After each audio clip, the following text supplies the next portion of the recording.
Accessibility is about making a website or product that anyone can use. I think it's easy to underestimate how many users of your site or app have disabilities. About 22% of Americans report some sort of disability, and 12% have what they would call a serious disability.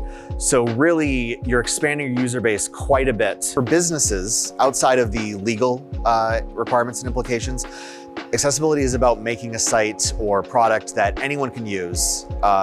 You might think that you're just making a site for users with disabilities, but really, by satisfying the accessibility guidelines, you're making a site that everyone's going to find much more usable. One misconception is that accessibility has to be expensive.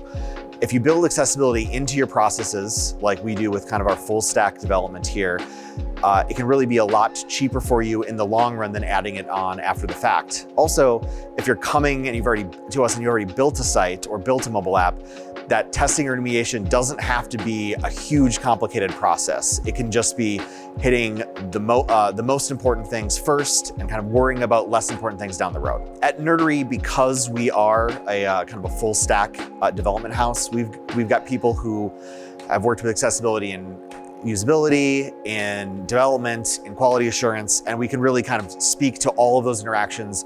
And I can go talk to someone about how the code should work, or ask UXer quick, like, hey, what would be the best solution for this?